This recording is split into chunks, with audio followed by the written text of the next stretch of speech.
Welcome to my channel. You're watching KNV Monsters, and today we're going to be putting the Vital Bracelet BE into a D-Mog mod case. In case you missed my last video, this is the D3 mod case that I did, and I don't have any extra BEs lying around, so I'm just going to take the internals out of this one here, bring it back to its original state, and then just put them in the D-Mog mod case. A quick list you might need for this project: soldering iron, solder wire 0.6 and 0.3, flux paste, a PCB clip holder,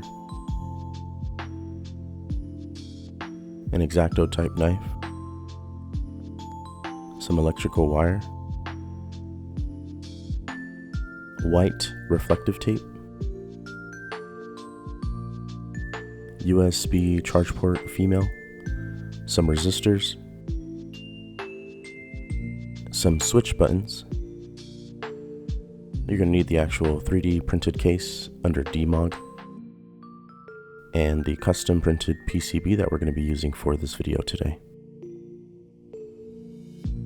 It's very easy to find the files for the case mod. Just go to Thingiverse, type in jyoshi 1909, and it should show up on the first page here. All the files you're going to need for this project are going to be on this page specifically.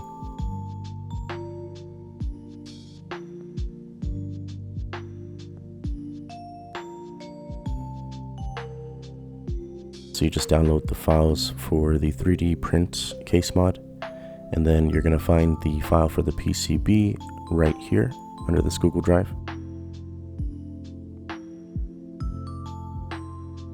One thing to note is the PCB thickness is going to be 1mm, and if you are able to donate to jyoshi, the Ko-Fi link will be in the description below. So you're going to go to the website JLC PCB, and we're going to be uploading the Gerber file for the PCB.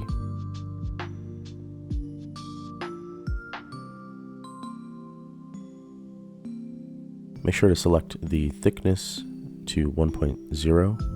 And there are different options here if you are interested in selecting different colors.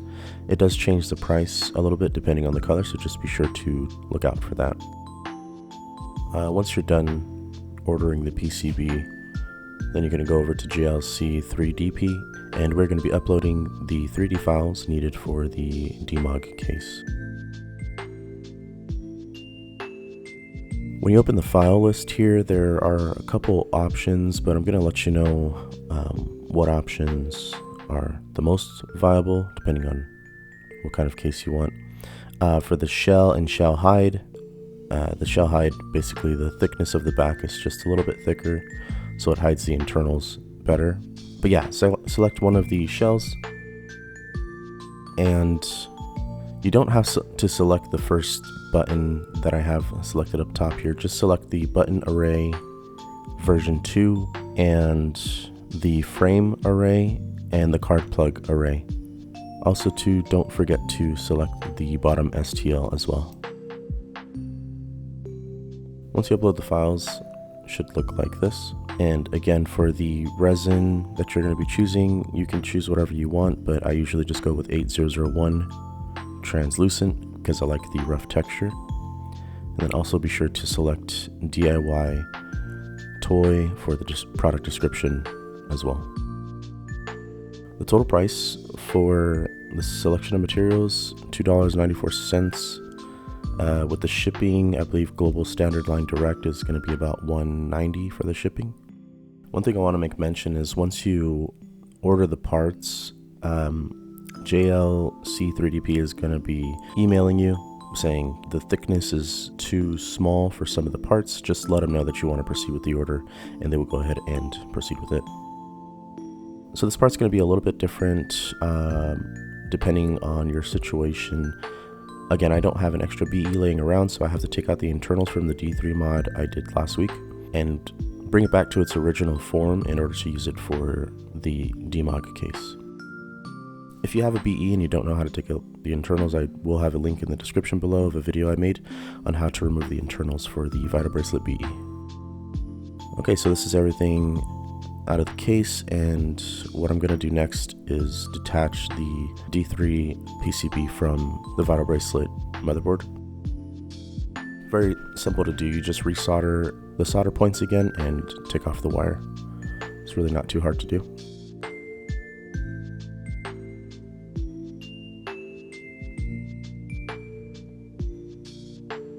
I also had to remove the foam tape from behind the screen because it is going to go back into its original casing, so that foam strip is going to add some thickness to it where it won't be flush, and you need it to be flush in order to put everything back to the original state.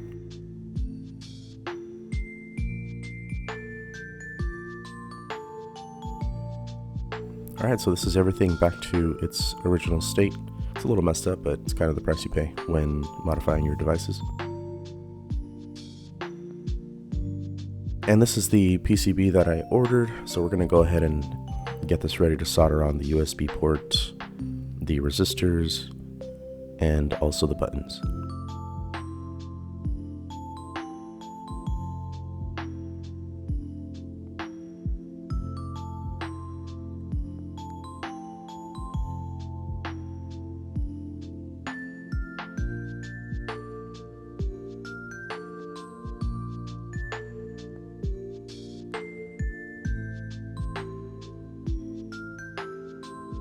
In case you don't have any experience in soldering, just take the solder wire, dip it in the flux paste, and then use a soldering iron to melt it onto the part that you are soldering.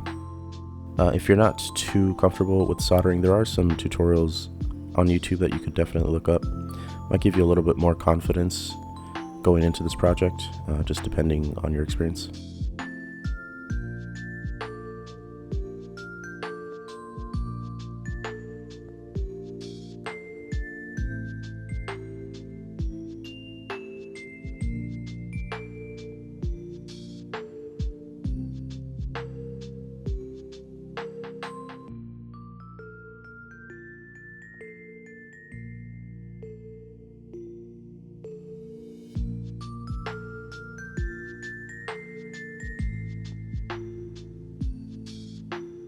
Okay, so the next thing we're going to do after the resistors is solder on the contact points for the USB charge port.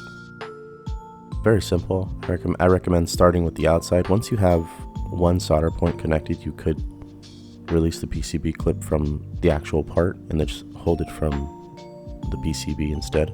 It should stay stuck in place once at least one or two points are soldered on. After you have the side contact points, you're going to want to switch over to the 0.3 solder wire and do the smaller contact points on the inside. Just make sure not to make any bridge connections so that the USB-C port works. Next thing we're going to do is solder on the buttons. Very simple job. Just solder on the points on all four sides.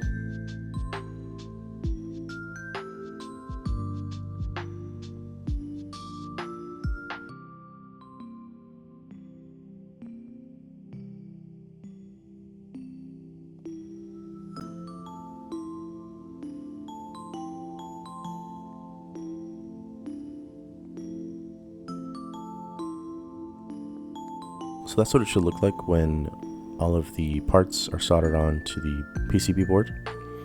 The next thing that we're going to do here is we're going to be connecting the wires from the Vital Bracelet B motherboard. And the wires are already soldered onto the motherboard because I previously put this into a D3 mod case. But this is a picture of where the contact points are on the BE motherboard. So just make sure to solder a contact point for the wires onto the motherboard so that you can bridge it over to the custom printed PCB. For the switch 2 and switch 1 contact points, I'm just going to apply a little bit of solder onto there first before I connect it to the wire. All you have to do is just heat it up and attach the wire. Something weird did happen here. The BE turned on by itself. I'm really not too sure exactly why. So if the BE does turn on for you, just turn it back off and continue working.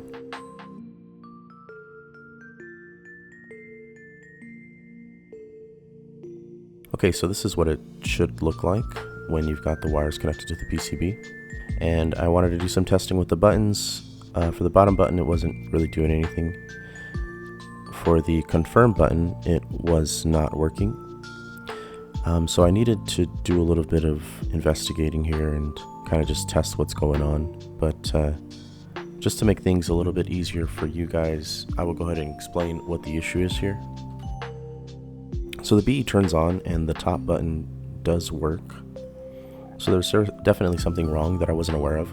Just to save you guys a headache, so you don't have to go through what I went through.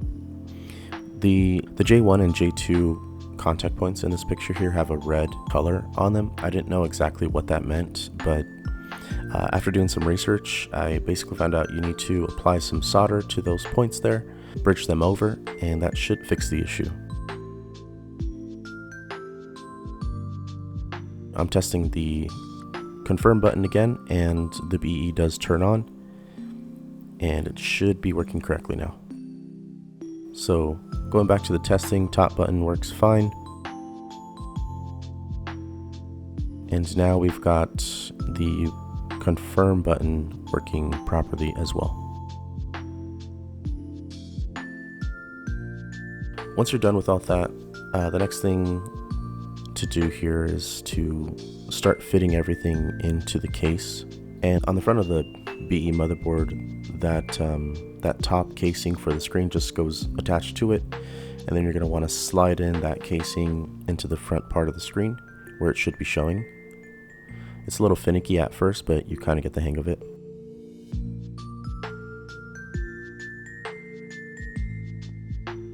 For the PC board here, don't forget to put the buttons in before you place it in, as I did multiple times. But you just got to fit in the USB charge port into the little hole on the side,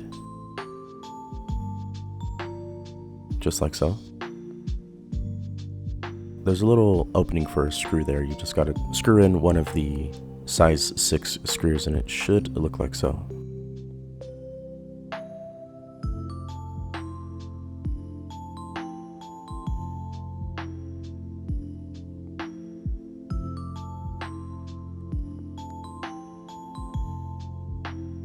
For the battery, just kind of finagle it a little bit over to the left side, and you should be able to twist it around so that it fits pretty nicely right on top of the PCB. The next thing you're going to want to do is try your best to fit the speaker into the little indent on the back of the screen. It's a little difficult to do. It doesn't stick quite well, so I decided to use a piece of tape to kind of hold it in place. And once you start fitting on the back part of the screen, you just kind of have to wiggle the heart rate sensor towards the middle of the back. It can be a little bit difficult. What I found very useful is just wire management. There's some wires right under the heart rate sensor that are preventing it from kind of being placed in the right spot. So just move those wires out of the way if you can. Tuck them in between the battery and the motherboard, and that should help you out.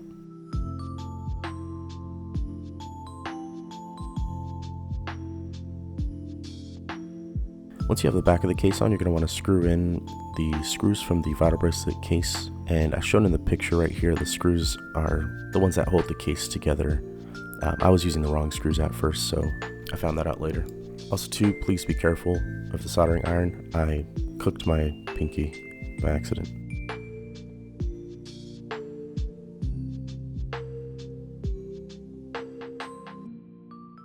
Okay, and that's what it should look like when it's all put together. Now there's a couple things that I'm missing here. The frame just clips right on, and it's just an accessory for how it looks. But I am missing a couple things here that I would like to go through with you guys as well, so that might make things a little bit easier for you. But first I just wanted to test the actual modification and see if everything was working properly. So the confirm button is working.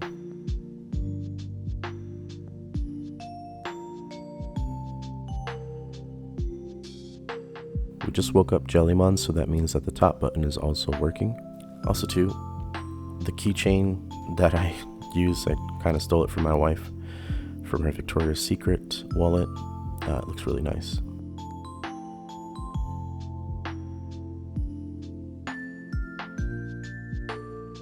So So this is the size comparison right next to the D3. It's considerably smaller. I will be doing a review video on the D3 mod case and also the D-Mog case, so stay tuned for that. Just a couple of things to note here. The top button is going to be the select button, which works properly. The middle button is the confirm button, and if you soldered it the way that I did, the bottom button also acts as a confirm button.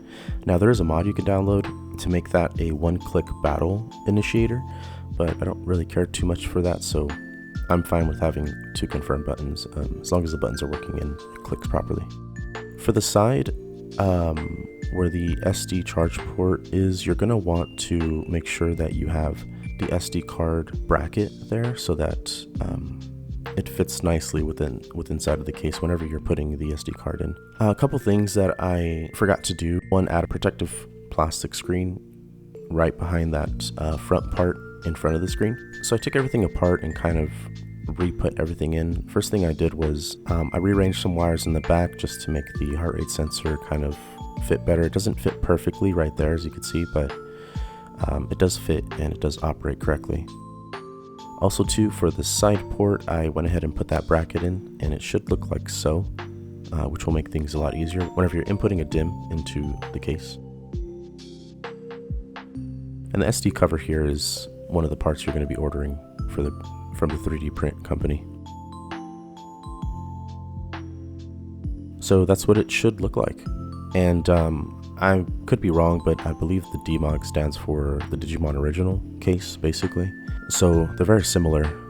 Obviously the Vital Bracelet BE is a lot smaller, but I think they look really cool side by side because of the type of case.